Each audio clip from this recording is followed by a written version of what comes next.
years during that show. I mean, I was a lot thinner then, but still. Jello. I mean, you're pretty fucking thin now. I'm trying, thank you. You know, like That's what happens when the fucking kitchen floor collapses. I gotta fucking lose some weight. Now, yeah, that's it. You don't want to drop 100 G's. No, definitely 100 not. pounds, yes, 100 G's now. Yeah, there you go. So, it's a choice. Listen, welcome to Red River Podcast. It's your legitimately fat host here, Sam. We're today is special because we get to be back in Parker's, man cave. The non-collapsing room of the house. The one room that's safe to be in. You sure? Yeah, I don't know, man. We're here with Cameron and the Ultimate Warrior on the couch over here. What's up, buddy? You want to say anything? Nah, he's good. Yeah, man. So this is cool. We're doing everything in person, and welcome, Cameron. Yeah, thanks for having me, guys. So when you found out Parker was doing a podcast, what was your first thought? I need to listen to this. Yeah.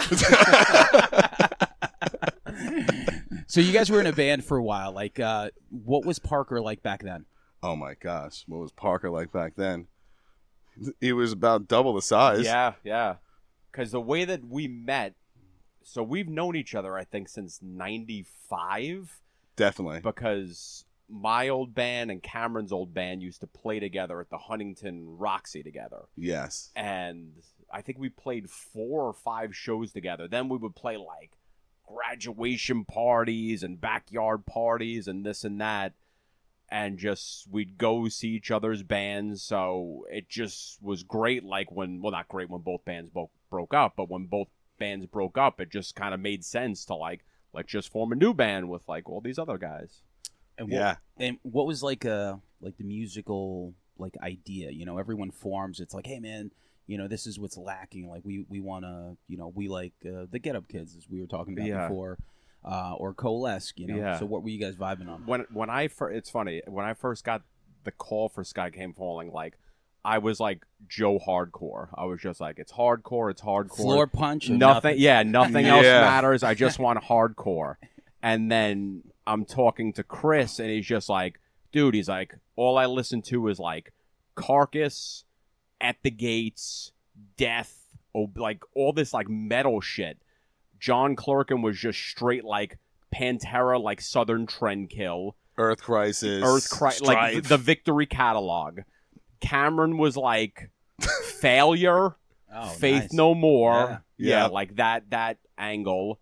And then Matt, the bass player, was like, what was Matt like? Oh, he loved like Mind Over Matter. Yeah. He liked a lot of like H2O. Yeah. He was more punk. Yeah, I but think. he was also into hip hop, which like I'm like, Oh, what is Tribe that? Called Quest. Yeah, like I Every had like second. No clue like what the hell like any of that was, and I really don't know. Like, And his dad was Yeah. like that. The funny thing with Skycamefalling is just where everyone's even before the heavy music thing, what people were listening to. Like, you had like Matt. His dad was a jazz trumpet player, so he was a jazz guy. He was, as far as where he started playing, it was all jazz. Yeah. And then I was doing classical piano, Mhm. and then I realized that's not going to get me anywhere with Yeah. the ladies. Yeah. And then Tell like, that to Billy Joel. oh, my Oh, yeah, favorite, true. my fucking favorite. And then like and then with me, so they called me because I could play double bass because I was in this like progressive metal Dream Theater type. You're hired. Yeah, this like Dream Theater type band. But now Yeah. all I wanted to do was play hardcore.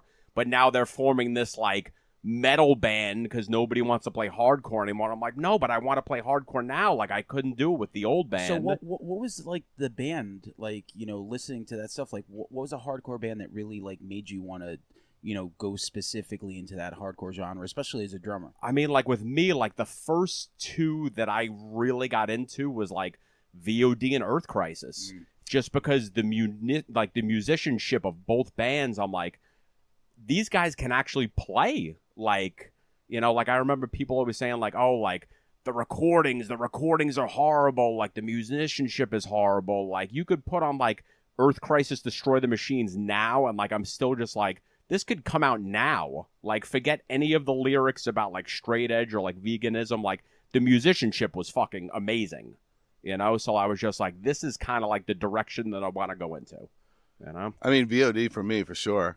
Like, my brother took me, I think, when I was 15 to the BWAC the first time to go see them, and I think it was 25 to Life. No. Wow. I was terrified of Yeah. Rick, by the way. I went over to his table, and I bought something, not because I wanted it, because I thought he might kill me or eat me or something. Yeah. I was like, this guy's intimidating. And the way that I found out about VOD was I was in my old band, and like they went to like a talent show the night before, and I called one of them, and I was just like, hey, so how was the show? And they were like, oh, it was pretty good. But he goes, it's really weird. There was this really good band, but they didn't have a bass player.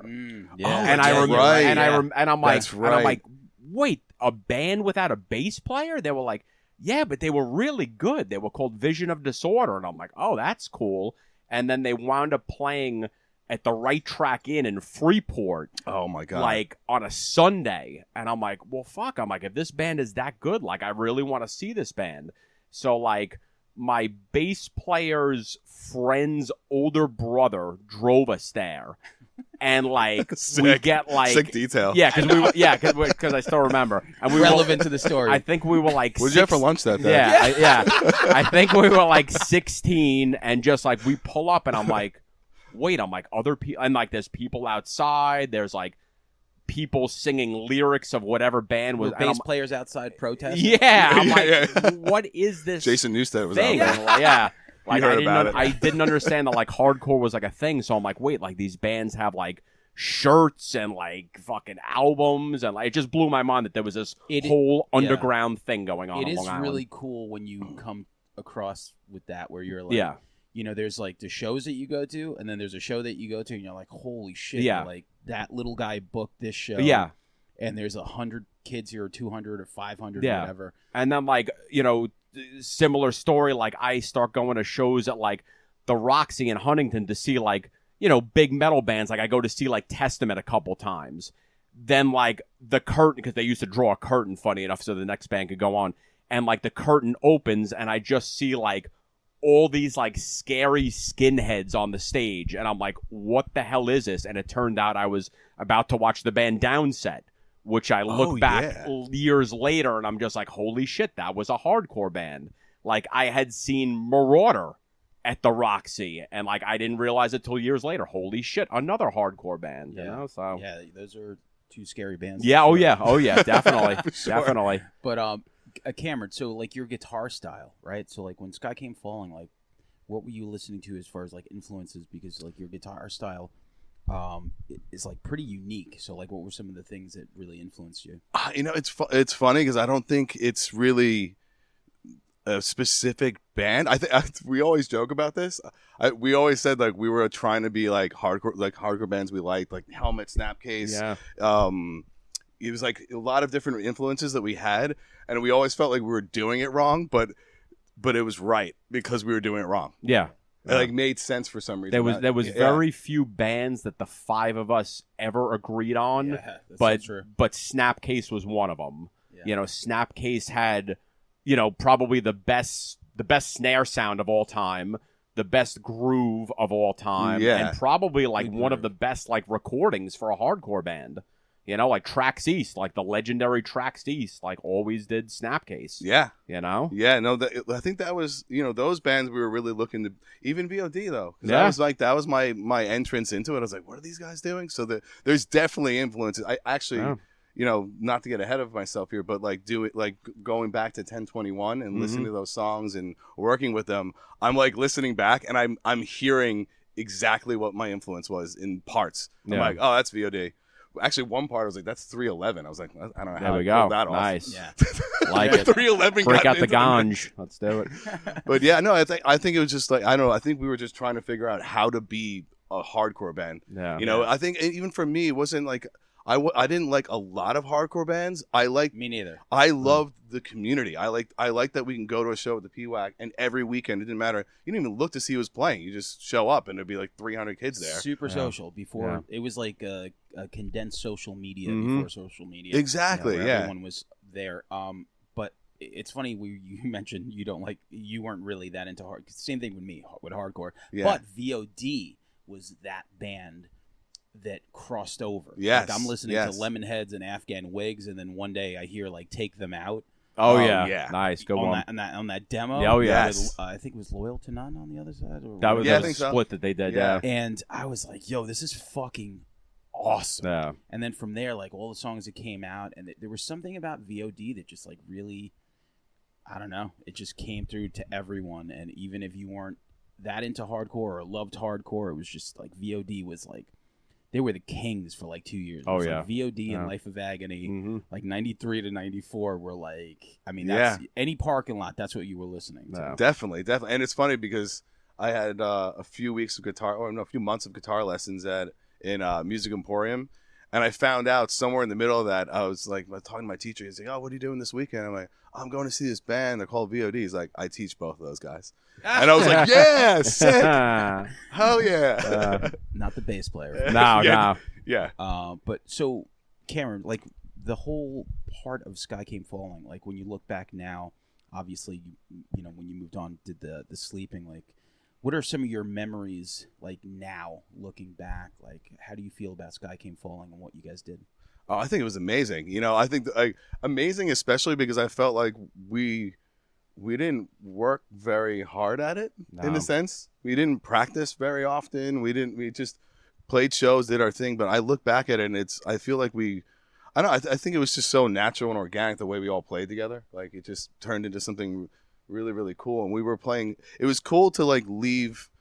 No offense to the scene that I'm actually praising, but there was a lot of politics in the scene too. Sometimes where we didn't feel like we were really fit, that we weren't getting different opportunities. So we quickly were like kind of saw that it was difficult, and we're like, why don't we just go somewhere else? And you know, that's where I give so much credit to Chris, because Chris stepped up and found us shows out of state and different places and started really finding other bands and trading shows, different ways of getting out. Guy. Yeah, and he did all that work. And once we started playing in other places and we started seeing like the reaction, it was like kind of surprising more than anything, you know, especially because in my head it was just a fun thing that we were doing the weekends. You know, we were busy with our own lives. I was going to school and like going to college doing classical piano. I'm like, in my head, that's where, you know, where I was headed. You know, I was like, oh, I'm going to do this and then it's going to lead to something. And then, you know, here I'm at, I'm like 18 years old, and Chris calls us like, yeah, we got a record deal.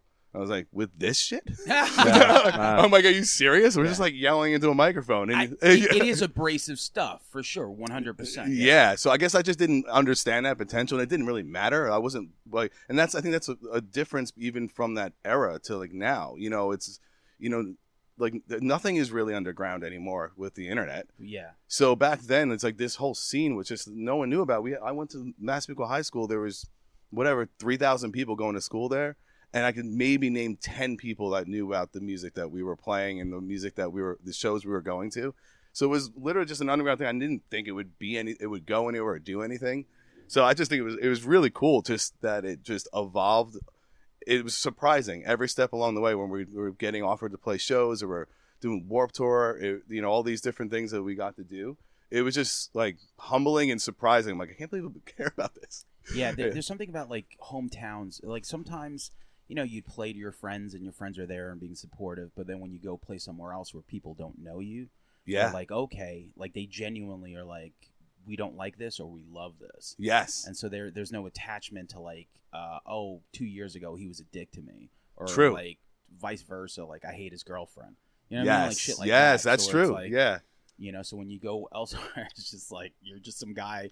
It's like, hey, those are pretty good songs, or you know, those are pretty terrible songs. No. So, Yeah, and we did well. We did well when we were out of state. We always felt like, you know, especially Carolinas, we always had great Carolinas shows. and like Florida, Canada was always great. insane. Yeah. Yeah, we'd show up and I was like, man, these people don't realize they were just a bunch of idiots. Yeah. Yeah. What was traveling like back then to play shows? Like, what was the longest stretch you guys did?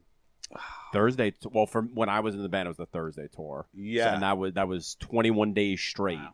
And you know, it's funny because like when we like the first tour that pretty much Chris, I think, put the whole thing together himself. Sure. We traveled in a Jeep Cherokee with a hitch. Oh my god. And it was hell. It was like we're leaving Long Island, and you would think like, oh, the first show is going to be in like New Jersey. I hope you weren't driving. Yeah, no, the first show's in Florida.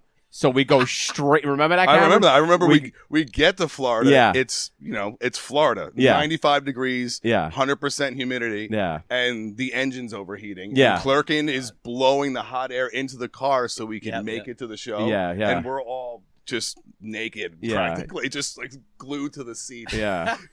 We're like, all right, this is tour. Woo. Yeah. And we play. We play this place, funny enough, called Club Q was the place. Oh yeah. And the guy right off the bat, he goes, don't take offense. Nobody dances or moshes or whatever. And we start playing, and like the place goes like ape shit. So I'm like, all right, I guess this guy like doesn't know what he's talking about or whatever. And then I guess like Chris got kind of like a little like into the song or whatever, and threw like a stool or something at like. No, I remember what happened. I remember this was like confusing for me because usually I was the one going buck wild, like on the floor or something. Chris every once in a while too. Yeah. And I remember we were playing and the crowd was doing their thing. I was like, okay, this is a good show. And I look over and I'm like confused because Matt's on the ground. He's on the ground. I'm like, Matt's on the ground? He's always just standing up straight, playing his bass, jazz dude, whatever, he's doing his thing, but like smiling, I think. He's on the ground. And then Clerkin grabs a stool, throws it at you. Yes, and the drums. What? I don't. Yeah, and I don't know. But then Matt also hit Chris in the eye with his head stop. That's right. And then we had to take Chris to the emergency room to get friggin' stitches. First day of tour. So it was because everyone was like into the chaos. Yeah. Okay, it wasn't for anything. Oh no. Yeah, I mean, and then we went to the emergency room, and I think I got like drunk outside. I watched Letterman. Yeah, Cameron was watching Letterman. I don't remember. That's a good question. Oh, if I was him, he would know. Yeah, maybe. You'd be like, oh, it was like Billy Crystal. Yeah. What year was it? That was 97, right? 97. He had on Leonardo DiCaprio. Nice. Yeah, that's what it was. Titanic. Oh yeah, that's what it was. Yeah.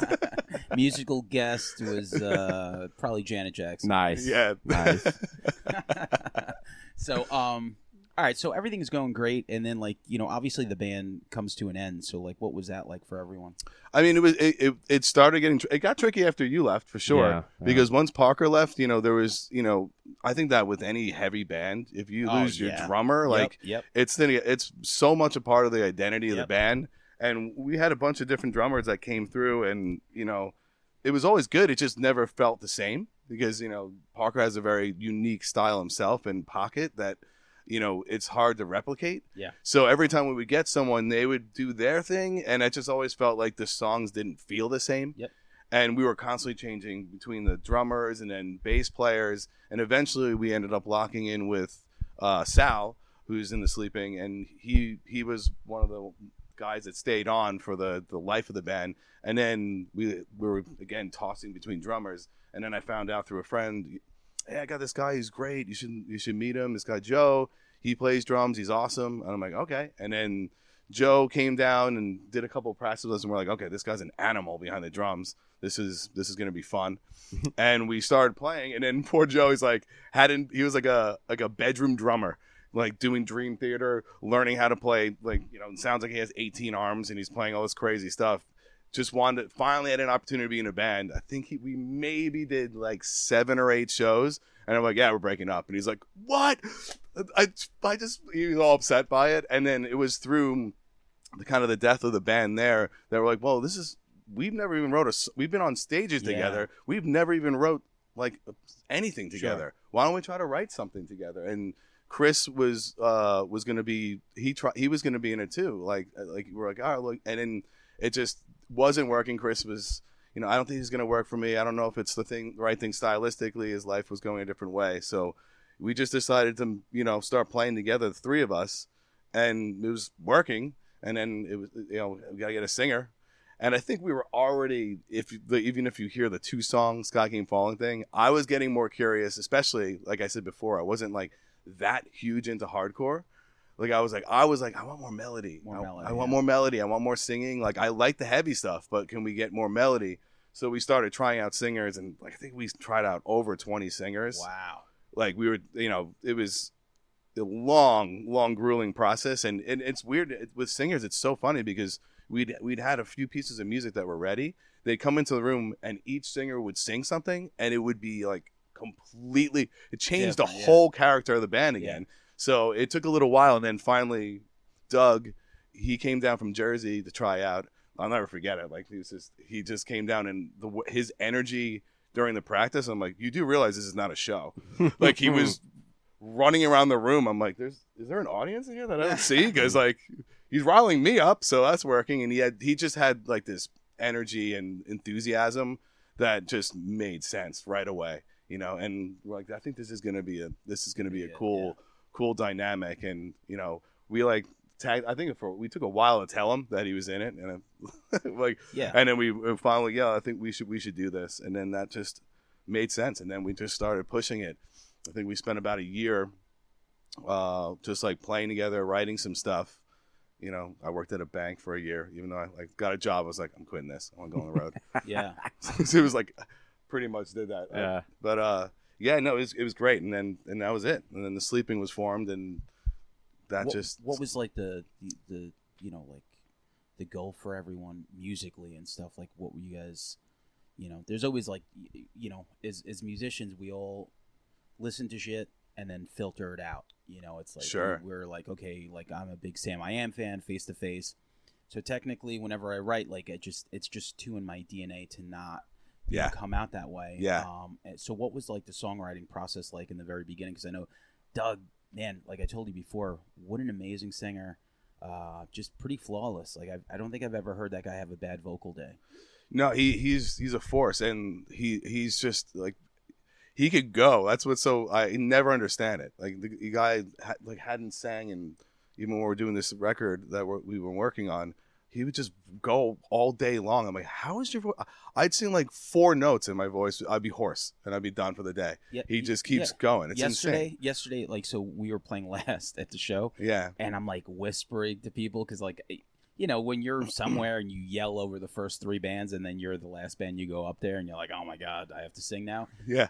Yeah, some guys just, you know, and it's very few guys that could do that. And I remember one day I saw Doug play backup guitar in my friend John's band, Bombers.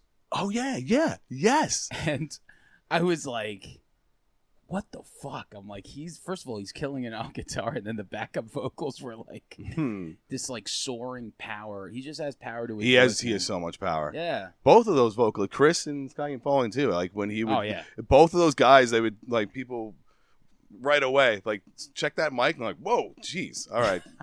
That's a lot of noise coming out of that body. Yeah, for sure. But writing styles, you were saying, it's funny because Skycamefalling was, it was mainly me writing a lot of like the songs, as far as like the riffs and everything. I'd sit in my bedroom and just write all the songs, and then me and Parker would usually put everything together structurally, and then John would come in and compliment and add some things here and there, and then same with Matt and everything. So it was like, I felt like there was a lot of load on me to bring something. Sure. To practice. Like if I didn't bring anything, usually we just end up going in the pool. Yeah. We go in the pool, or we get distracted at John's house. I don't know.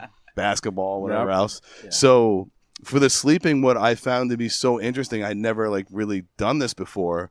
It was highly jam oriented. Okay. We'd get in a room and we just start playing, and it was interesting because it was only one guitar player now, so it led for that to work a little bit. If you have 2 guitar players and you're trying to do that jam thing, it can get a little noisy and messy. But for some reason, instantly it was making sense. So we would just like play until something made sense, and then we put it together. The Sleeping, even to this day, I don't really remember ever having a song where someone brought it to practice, like, let's make this a song. Yeah. It's always just from a place of, let's see what happens. Yeah. And I think that was the beauty of that first year I was telling you about. When we were jamming, we'd be in the studio for 8 hours. Like, I'd go to work, I'd get out, I'd go to the studio at like 11 at night. We'd be there to 6 in the morning, and we'd just be like playing and playing and playing, and to the point where what we were doing was just learning our chemistry. We were just cultivating it. It was less about us finding songs. It was more about us like finding how we work together as a unit. And then once we found that, it became more and more effortless as we would write, subsequent releases. It's very unusual because I talk to a lot of bands about their process, and like, how do you guys do that? Like, it's like, I'm like, I don't know. It's weird. It's like, it is an undeniable chemistry, and I've tried it in other writing situation? I've been in both sides of those. So have you? With Playing Dead, like I write the black and white of it. It's like, all right, Sure. this is the song, and then everyone scribbles in the color. Gotcha. You know? Gotcha. Yeah. Because it's just how that's always worked. Yeah. And then I was doing a band called Carlos Danger with like Mark from Take It Back Sunday, Alex from Movie Life, Yeah. My friend Dave, and Derek, and that started with Alex, who's a great riff writer. Yeah. He would write a riff. Mark would play a drum to it, and then from there, Dave would play the bass. Yeah. We're at practice.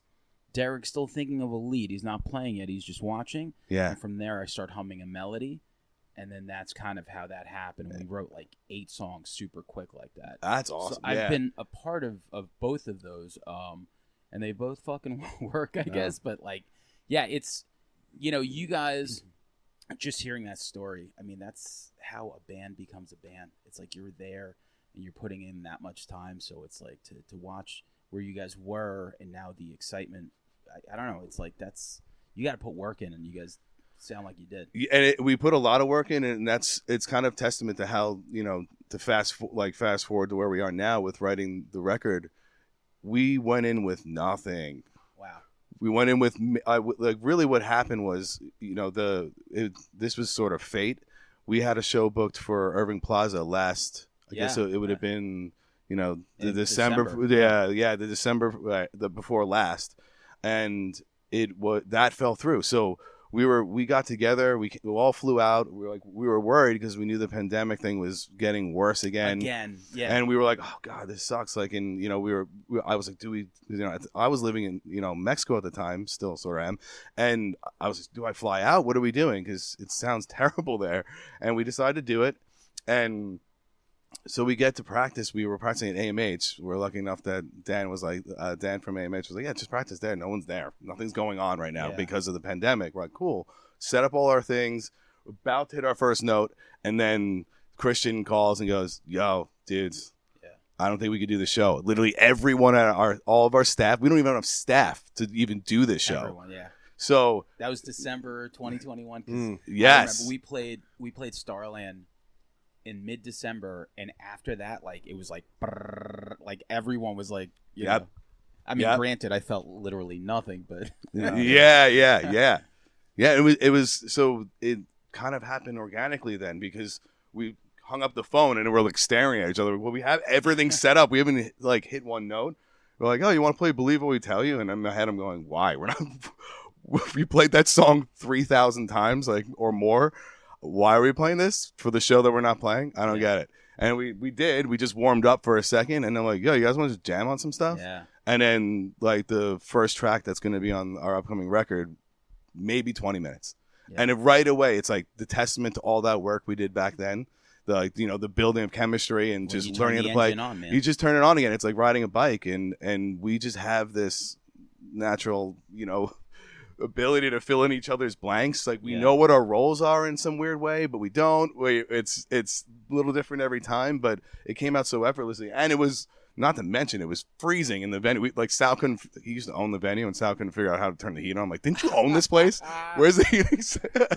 So we're like freezing, and we're like making good stuff. We're like, I think if we were in like a good environment, we might actually make a lot of good stuff. What do you guys think? Should we do a record this year? Should we try? Yeah. So the conversation started then. We had been talking about it. We did a reunion show at Paramount in 2016, the end of 2016, I think it was. And that was like a huge shock and surprise to see how many people came out, and it was a success. So there was always like murmurs of, should we do something again? But we were all busy doing our own thing, and you know, Sal had 300 businesses on Long Island and kids and this and that. I'm like, he owns this house. Yeah, exactly. Talk to him about your kitchen that's about to fall down. Kitchen floor. But yeah, it was just nice how it all came together. It was really organic, and then, you know, we said if it could happen, if we're all, you know, Joe lives out in California, you know, like I said, I'm in Mexico, so it's like, and then the rest of the guys are in New York, so like, how do we do this? Yeah. And then this summer or last summer, it all lined up. It was just so easy, came together, and we're like, let's just go and do it. Let's just see what happens. Why don't we just go book a studio, see if we can just get in there, make something. If we come out with song. You went in there with one song. We had that song. We also did. We ended up staying at AMH, and we did a few other rehearsals there again. Since we had it open, like, why not just try to like write a few more? So we got maybe 2 songs. Like one song was pretty much there, and then there was like 2 other like loose ideas that were like, oh, that's pretty cool. Let's mess around with that. And then we just took that. The week before we went up to Applehead, where we ended up recording, we went into my brother's house, kind of like got in the basement, not even thinking about it, just recorded us just doing some things. So like, we can maybe use some of this stuff too. And then went up, and from there, we're just like, let's see what happens. You know, if we get a song, 2, 3, great. If we get a record, great. Either way, for me at least, I was just happy to be hanging with my friends. I was like, yeah, it was just nice to like be hanging out with my brothers again. You know, I'm like, so worst case scenario, we get to hang out with each other, have a good time upstate New York, spend a little money, which wouldn't be a good amount of money to do it, but at the same time, it was more about just us getting together. And then it was just, like I said, it was effortless. It came together, and I was like, okay, we still got it. We still got it we still have something left in the tank. In fact, I think it was so long, we hadn't wrote together since 2006. Wow. So it's like crazy. 17 years of like pent up, like, why don't we play together anymore? And it kind of showed, because we just got in there. The thing that made you want to leave, though? I mean, there was a lot of factors. Like, you know, I play with them. Like, we'll figure Skycamefalling went pretty hard touring, you know, for years before even the Sleeping started. And then we did the Sleeping. We, you know, obviously we started on One Day Savior with Chris, did our first record with him, and then we moved on to Victory Records. And it was not to like turn this into a shitting on Victory party here, but like maybe a little bit, sure. You know. And one of my big reasons that I was not happy about staying in the band was the fact that we knew we weren't going to get paid anything. It was like you know, Eddie Reyes, loved the guy so much, and I missed the guy. Actually, have you talked to that dude? No, I think he's gonna come back on If I Rule the World. Awesome. Yeah, I haven't talked to him in a while, but I remember we were sharing a studio space with Taking Back Sunday in around the times we were talking to Victory, and he was like, you got to do it, man. It's going to help your career. It's going to be awesome. You know, we're getting some crazy shows. So we signed the contract with Victory. 3 months later, we hadn't even wrote anything for the record we were about to make for Victory, and he's like, yo, did you sign that contract? Should have done that. And I'm like, I'm like, what happened? He's like, dude, he's screwing us over, this and that. And we're like, oh, cool. So this is the setup. So what was the appeal then? Like, what was the thing? Like, I mean, I know what the appeal was. Back then, that's what it was. Yeah. That was a record deal. No. I remember just giving, like, back then, everything was a record deal. It really was. Like, you know, you like, for us, no matter how shitty it was. Mm-hmm. For us, we kind of got to a point where we hit a brick wall, because we were working with One Day Savior. Chris did everything he could do in his power. He was so helpful with everything. However, his label at the time, he's like, he even said, he's like, you guys are kind of outgrowing us. Like, and we still had an option with him. And we were like, well, we need to do something, because no one was taking us serious. We couldn't get any a booking agent's attention. We couldn't get like management or anything to like take it to that next level. And so it was kind of a choice of like, well, Chris is like, if you could find someone that will buy out this option, because that was just something that ended up coming up. He's like, then by all means do it. And because we exhausted all of our contacts. We were booking our own tours, going out everywhere, but we were going to the same places over and over. We're like, cool, we're huge in Butler, Pennsylvania. Cool, we're like all these different little towns we were doing so well in, but we were like thirsty for more. We're like, we want to play more places, we want to do more. And Victory was the only like company, because we had a relationship with them too. They wanted Skycamefalling years before that. We became friendly with their staff, and a lot of those staff members were still working there, and they're like, we love you guys, come to Victory. So there was a lot of enticing factors to go with them.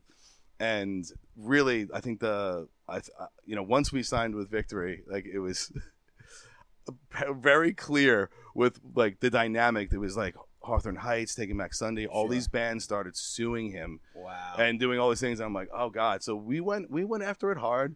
They put some time into us. I'm not gonna like. What is the best thing that they did for you? Like tour support? You know what it was? The second we signed the Victory, exactly what we were talking about happened. Like booking agents were calling us. right away. And we're like, cool, finally we can like take the load of that off of us. Sure. And we can concentrate on just being a band and playing in front Especially of people. back then, like I couldn't imagine what booking a tour was like. Oh my God, it was difficult. Hello? So yeah, like hi, and then like you're literally.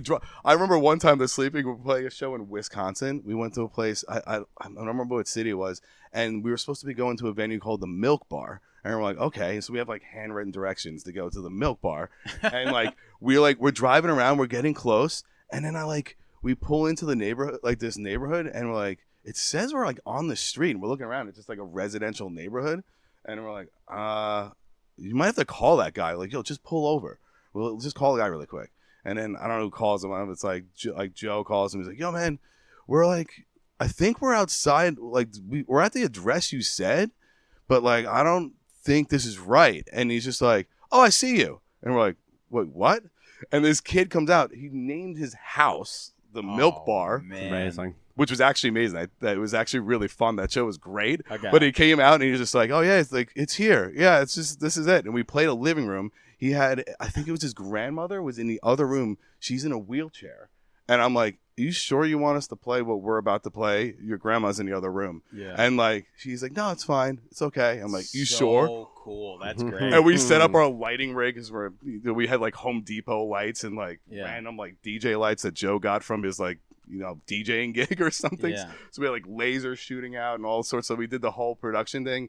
So much fun. And then the whole time I kept thinking though, I'm like, I feel so bad. This lady has to listen to our stupid music right now while she's like paralyzed in the other room. And then we like stopped at one point and we hear in the other room, she's like, I think his name was Derek. She's like, Derek, who's this band? I like this one. And I was like, yo, she likes us. Yeah, we got a fan. Yeah. Got the grandma approval.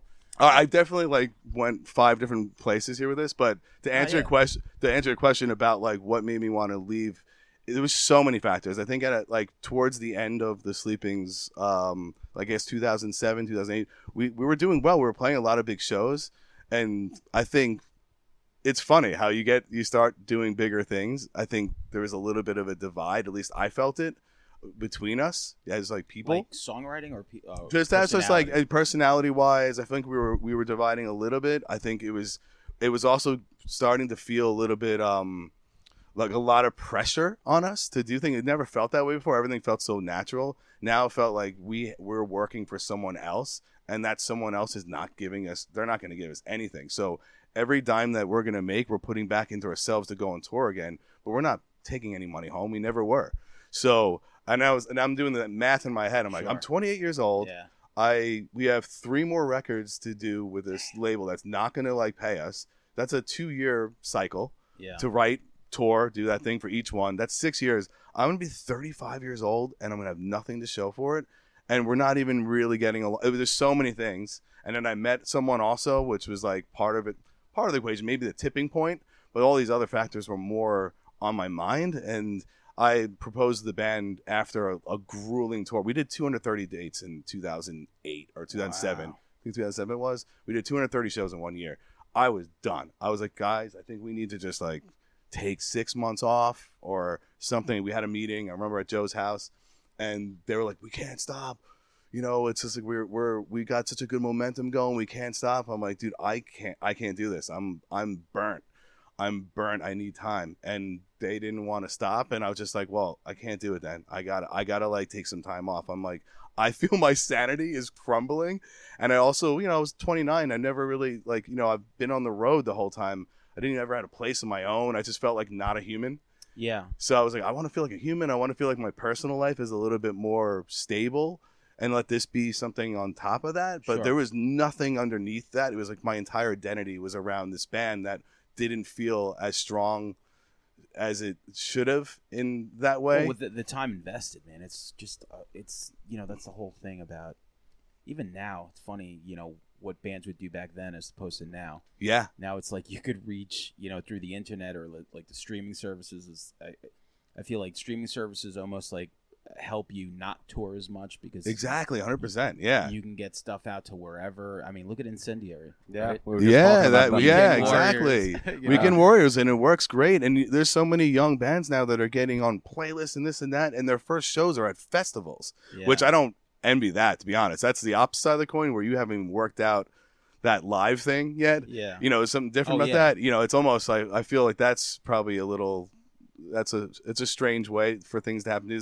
So there's pros and cons to both. Yeah. However, I think you can get away with doing a little bit less now, you know, like as far as touring. Well, because you can get out to certain places now. Like back then, it's like, I mean, what were you doing? Unless you got a physical CD or something, or a record to like wherever. It's like, oh, I want to listen to your band. It's like, all right, I have to mail 200 copies. Oh my God, yeah, it was like that was the order of events. It was like, we need to play shows to get attention of an A&R at a label so that they can get us distribution so our record could be heard.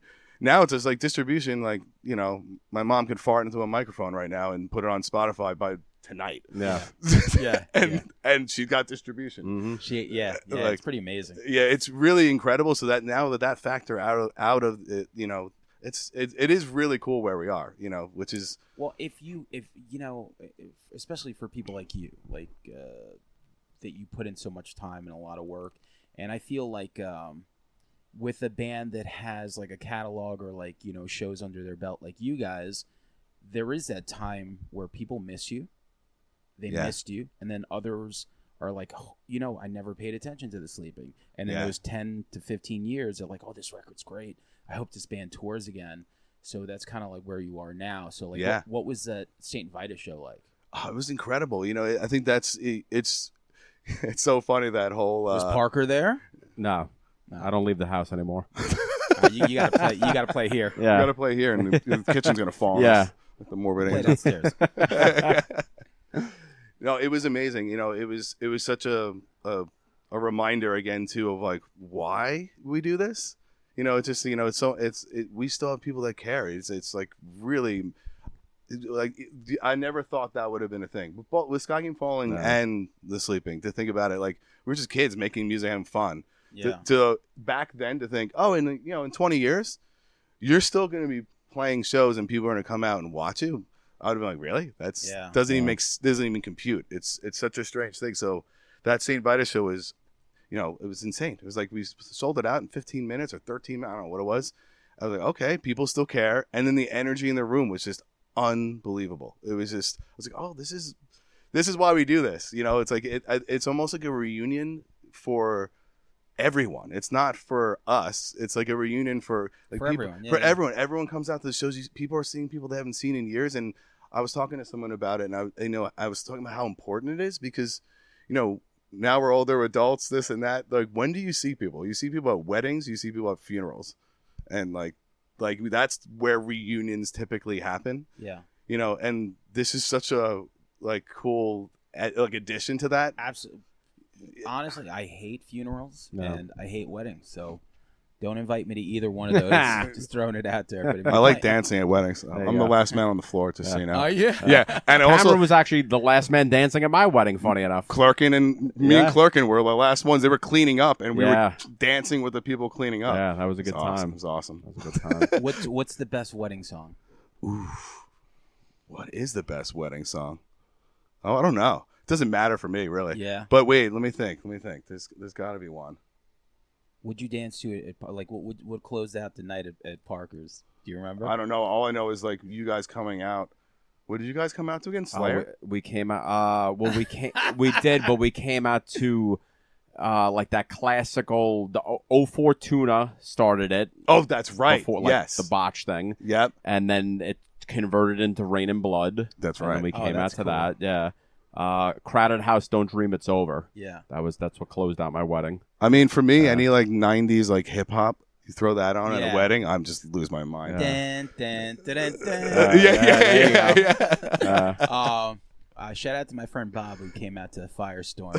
Nice. Yes. I Yes. remember that wedding. Yeah. But yeah, man. So I know also like you guys have some things planned. Obviously, you're not going to talk about it. But I mean, the year's looking pretty good for the Sleeping. Pretty busy. Yeah, I mean, we're at this point. You guys It's are playing Glastonbury, I heard. oh my god, I hope. Wait till Sal tells you that. It's really it's just at this point, like we went in, like I said, that when we were making the music, we kind of went in with not much expectation. So each step of the way, we're just, we're doing we're taking little baby steps. And then from those baby steps, like opportunities are opening up. And so it's just, I think we're just we're just bobbing and weaving and with open to stuff, we're open to do as much as we can. And, that's why it's exciting right now, and the Kickstarter thing that we just put up is everyone was nervous about it. I was really for it. There was a time period where I was like, is Kickstarter like weird? Like, is that like begging people? Is it weird? It's a nervous thing to do. Sometimes. It's a really strange thing, but the way I thought about it the whole time is that I think it's actually the coolest thing, because like I really wanted to rejuvenate our fans again. I wanted to get them to be the first ones to be excited about everything first. Like, let's go grassroots again. And in some weird way, that's how the Kickstarter has worked. It's getting all the people that like used to love us. They're the ones that are helping us like bring it to fruition. It's amazing. Listen, you throw something out there, and what it is the people that want to see this come to life contribute. It's and amazing. That's what it is. It's so amazing, and I think it's also special too, because they know that this time that if they're going to put money towards this, it's going to the source. In the past, it was always going to like who knows. It never got to us. Like that's so. This is such a cool way. Take out the middleman, and we're doing as much as we can to run this thing like we're a label. Like, so we're not going to cheap out. We're like hiring. We're building a team of people around this record, of people that believe in us, that care about us, and we're treating it. We're learning a lot. There's a lot to learn. I'm like, man, people and the running record's labels. done, right? And the record is done. The record is done, and feeling good. Oh, loving it. I'm loving it because I love it because it was so natural and organic. It's like there's no overthinking. We just plowed through it. It feels like a sleeping record. It's different, but it's not. I don't know. It's interesting. It's really interesting. So we're really excited. So we're releasing it on the 28th of July. 28th of July. Okay. Yeah. So that's going to be the wide release date for it, and then the Kickstarter we're going to be however long it takes to make vinyl. We're trying to get everything out to people as quick as possible, but the pressing takes long right now. That's the one. Yeah, I think it's like back to normal now. It's about 4 or 5 months, like depending on the plant that you're dealing with. So we're I know a guy, James Hetfield. He's got. Oh yeah. Yeah, they got their own. Yeah, it's insane. It's If insane. listen, if he's listening, Hey James, just like we got a small run, dude. What's up with the private party? Oh yeah, so we wanted to do something special, and do like something intimate, and we're doing a private show at Leaky Lifeboat, which is Sal's bar. How's that possible? It's gonna be a rager. It's gonna be so much fun. I had my 40th birthday there. There you go. Yeah, no, I think it's just that to me is gonna be so exciting, so fun, because it's just intimate. Intimate place where we could just talk to everyone, hang out with everyone, play songs that everyone wants to hear. So we'll play things that we probably wouldn't usually choose to play at shows. We're gonna let everyone pick the set list, and we might even do some like acoustic stuff. I don't know. We're still planning it out. It's gonna be fun. It's gonna be chaos in there. Oh, I can't wait. It's gonna be so much fun. Sidestep here. Me and my friend George from Mind Over Matter. I don't know. I love Mind Over Matter. By the way, if I had to pick two of all-time hardcore bands, VOD, Mind Over Matter. Yeah. Auto Manipulation was like. And I could tell from like your playing. I love that band. I love what George does. I think George is like one of like the most unique voices, and like lyrically and actual voice. That came out of Long Island. Like, I mean, he inspired everyone. Kinda, yeah. And inspired a lot of people. Realizing, like, doing the If I Ruled the World podcast with him, I realized that. So, sidestep to that. To bring the Sleeping and the Leaky Lifeboat together. Yeah. I remember George is like, hey, we're going to interview the Sleeping at the Leaky Lifeboat. I guess they're going to get back together. I was like, we are? I was like, all right, I guess. I'm like, cool. So as I go into the Leaky Lifeboat to get my podcast stuff out, I felt like Tommy in Goodfellas when he gets shot in the back of the head. Oh, man, yeah. And it was my surprise 40th birthday. There you go. That's how they got me there. That's how they got you? What? Funny. That's amazing. And I went there, and it was like, this is your life. Like, every friend I've ever made was there. And I was That's like, funny. And that's awesome. I didn't know that. Yeah. That's so cool. Pretty funny. And I hate birthday parties for me. let alone surprise party. But I guess like Karen just figured for my 40th, she's like, she got me good, and I was like, all right. I'm like, That's amazing. Yeah, they're like, oh, we're gonna go do the sleep, and this was like years ago. Yeah. So Oh my God. I'm glad we finally got There you go, say. to sleep in the podcast. Yeah, let's get that podcast happening again, but Yeah. actually just have a party. There you Yeah. go. Not actually do it. Yeah, let's do that. Let's do another party. Um, Skip the podcast. So Skycamefalling, I mean, you want to talk about that thing? I mean, Cameron would know more than I, because Cameron's been Yeah. the backbone of everything. So so the other exciting thing was that 1021 was one of those records that for years people were asking for it on vinyl, years and years and years, and we didn't think we could do it. Like, we didn't know where we stood with the rights of the record. Oh, really? And like, because Ferret had been bought by Warner Brothers, Warner right? Brothers. Yeah. So after some digging, we figured out that we were able to do something with it. So it was a lengthy process. That record was very difficult to record. We did it up at Tiki Studios in What made it difficult? we went up to Tiki Studios in Glen Cove, ran out of money. There was some issues with them. I'm not going to slander, but there's some issues with them. So we had to take our tapes away from them and finish the record elsewhere. However, they were at the time recording on D88 machines, which is more of a broadcast medium than it is, for music. But I guess they did that. So we got into a position where there's no other studios that recorded in that format. Everyone was on ADAT at the time. Yeah. So after a while, speaking of Tracks East earlier, Chris called around forever. I feel like it was months of us trying to find a way to like get our tapes transferred so we could finish it.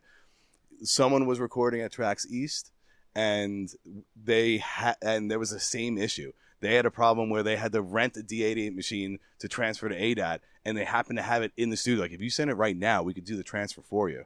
So we did those transfers, got it all done, and now, fast forward to now, we're trying to redo this 1021 thing. We're trying to just remix it and get it, remix and master for vinyl. We basically find out that, like, we didn't know where our tapes were. We had to get them digitized, and what we got back was there was some, I don't know, decay going on. There were some things that were like missing, some things that weren't correct. And we're like, oh man, how are we going to do this? So one way would be just to rip it from CD and do it from there, the lazy way. But because that record was so rushed in the end too, there was part of us that always felt we never finished that record. It was just, we kind of like gave up on it. We're like, oh, all right, here, just take it. Yeah. This has been such a process. Just take it. Which is the young thing to do. It is, yeah. Instead of I just want to get it out. I just want to get it out. Well, yeah. So we saw an opportunity here where we could maybe just get it done the right way. So we're essentially at this point we've done mixing it actually, but we just finished kind of redoing the record in a way. We have the original drums, we have the original vocals. Some of the guitars were all messed up, so we redid some guitars.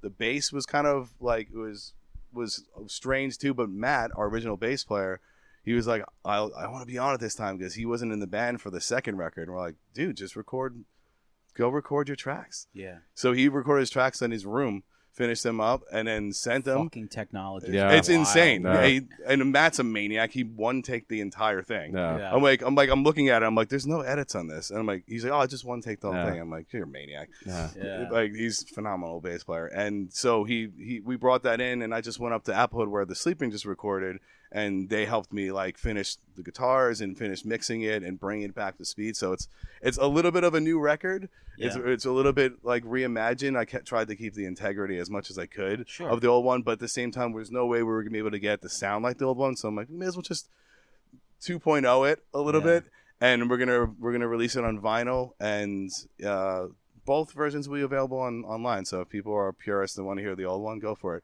Yeah. But the new one, I think, is going to be exciting because it's more exciting. It's got more energy. It just by New way life, of it, yeah. new life to it. Like kind of sounds. It's way. basically even if you did re-record everything, it would still be cool, because it's like now you guys are playing, with that power and just like ability, Sure. It's neat because like there is such a cool blend of the old and the new, like with the way that like I had to make all the executive decisions up there.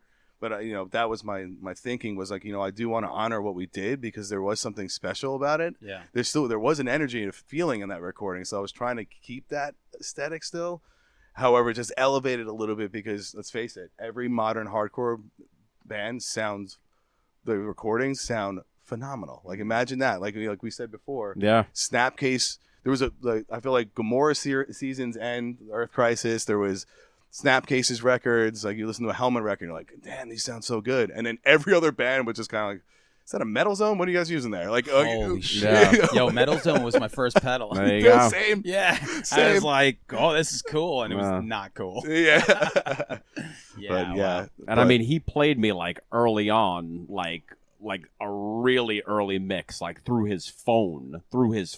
And I'm like, this sounds better than the album did already. So I can only imagine what this is going to sound Yeah, like. it's just fun because I just feel like now there's like, it's almost like, it's very odd, by the way, to, I'm listening to myself, having the isolated tracks and listening to us as like 19-year-old kids writing this record. And it was cool So because like crazy. the guy who he was working with, up at the studio had never heard it. So like I always like to hear like, well, what did he think? Like if this is his first time, and he's just like, oh, he liked it. And I'm like, that's wild that a record that came out like almost 25 years ago to a new set of ears like is still like doable and likable. Yeah. Yeah, it was a nice litmus test having his ears on it because that studio's done everything from Bad Brains to Coheed, and they have serious people going through that studio all the time. Not even just in that world, just everyone. They had what's that one bass player? Do you remember that? Oh God, I'm not gonna remember this. I'm not even gonna go into it. But they just have so many inspiring, amazing people up there. So for him to just be like, yo, this stuff's dope. Like this stuff is dope. I was like, okay, cool. This still translates. It still has something there. So I'm excited for people to hear that, and I'm excited to have it on vinyl. To be honest, it's gonna be really cool. And it's funny, like Skycamefalling was cassette? hopefully for me, yeah. And Skycamefalling was I would always call us like the kind of like the bat signal band. Like we were like even when we weren't a band, like if you needed us, like we're there. Yeah. Like just give us a heads up. We'll Is do this a your couple. way of trying to get on an Irving Plaza Let's show do it, man. Let's do it. You know. Sure. But I mean, like Can you play that again? Huh? Can you play those parts again? I played with him 2 weeks ago. 2 weeks ago. 3 weeks ago. And his sister-in-law said it sounded exactly like the album. So. And it was on my niece's drum kit. That's true too. It wasn't even my own drum set, but I'm just picturing is it a real drum set? it is. No, it is. Yeah. Oh, okay. Yeah, and it's a Pearl. It's like a Pearl, the top of the line Play School. Yeah. Like their There's new that stuff snare is drum. really Yeah. good. It's like Yeah. Tighten that snare up. That's it. I did actually. I did. I had to get that shit like Helmet Meantime. God damn, that album's Yeah. fucking good. oh my gosh. Cool, man. I guess That's it. Lots of exciting things happening. Yeah. So We have a podcast. Cameron's going to be a busy boy between two bands. So I know. who knows? Maybe Skycamefalling and The Sleeping will tour together someday. He'll have to do fucking double duty. Oh my gosh. You You have know? to have a stretcher ready. Yeah, You know, yeah. every night. he's got 5 available dates in the next 8 months. Yeah, that there he's you gonna go. Give you. That's it. That's it. Saturday 2:40 p.m. Very busy. I'm very Very busy. the 28th of September at about 3 p.m. to 5 p.m. I'm free. That's it, man. Go get Christian and book a show around that. Oh, that Jesus. schedule. My God. I'll tell you one thing though, like being our age, trying to play high energy music, I'm like, oh my God. Yeah, I mean, That was the crazy thing about St. Vitus. I was like, Yeah. I wonder what my body's gonna think of this tomorrow. Yeah. Yeah. Woo! Yeah. Yeah. So I can't help myself. You Can't help yourself. It's No. like the Yeah. 18, 19-year-old, 15-year-old kid is still inside me. So the Yeah. second I'm like, I'm not going to go nuts. I'm just going to be the next thing you know, I'm in the crowd and like someone's Yeah. bleeding and it's Yeah. my fault. And I mean, they I come remember up like when Skycamefalling played last, it was, what was that, 2017 at AMH? oh yeah. And like we hung out like the entire weekend. Like it was like so much fun. Like Matt stayed around from North Carolina and blah, blah, remember blah. You were at that. That's right. You Yeah. came to that. And like I just remember like walking into like work like Monday morning and I'm just like, this fucking sucks. that long yeah, ago? Yeah, that 17, was- yeah. That was a while ago. Yeah. Yeah. 2017, yeah.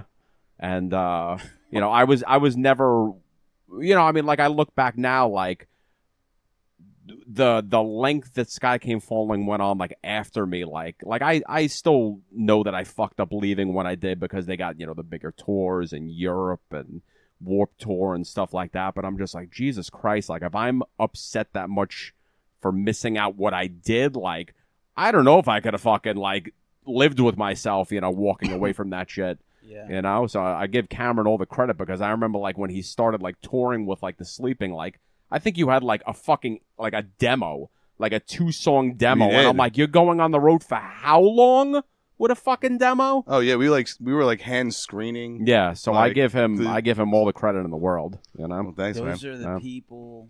Those are the people that deserve it. yeah, yeah, We were hungry. We Yeah. were just like right after Yeah. we didn't want to stop Yeah. after Skycamefalling. It was like sad to see that band go, but it just didn't feel like the band anymore. no. You know, so when we started the sleeping, we were like, you know, I give a lot of credit too. Just like the work ethic in the sleeping is Yeah. unbelievable. Yeah. Even still this day, everyone cares so much, almost to a point where it's like, oh god, too many cooks in the kitchen. But in a good way though, because we all care and It's and great. everyone's hungry. Like everyone wants it. You know, It's a Voltron. it, sure. it seriously is. Yeah. Oh, Voltron, dude. Great cartoon. Listen, you know, I had to drop Dude, B that. I section love right it. there. It's the B section. You know, so. Cool. Yo, Cam, thanks That was for doing fun. this, man. That was so much fun. And that's it. Anything you want to add, Parker? No, man, fucking Yeah, okay. Maybe I'll play a show in the next fucking 3 years. Maybe I'll leave the house in the next 3 years. you What know? was the most annoying VHS that he wouldn't stop? Oh, Oh. it's the fucking. It's right there in the B section. What BMX Bandits? BMX Bandits. There you go. So, you knew that was coming, so Didn't we have? We had the director. Wait, on. what was the other one? yes, yeah. I talked to the director. Yeah, of that he- movie. yeah. Really? Yeah, Yeah. Brian Oh, Trenchard. amazing. Yeah. Wait, what was the other one with like the nuclear spill? Like what was the one that? Oh god, I'm trying to remember. it. Class of Nukem High? No, like, No, I just don't- remember. All I remember is like Toxic Event, not Toxic Avenger. No, there was like a really bad one, that you and John would be rewinding like the same scene like 6,000 No. times Sounds about right. and pointing out the most like, Yeah. inconsequential Yeah. shit. I mean, BMX Bandits. We See wouldn't. those shoelaces? Yeah, we wouldn't even like think of putting that on like before like a 12-pack. You know, like that's what I miss about Skycamefalling. It's just like, oh, like we're gonna play like a show in Canada. Like I guess we're gonna watch like Scarface or The Godfather or something like the entire trip up there. It was fucking great. Cool. Yeah. All right. Until next Amazing. time. Yes. Bye. Thanks, guys. Bye. Bye.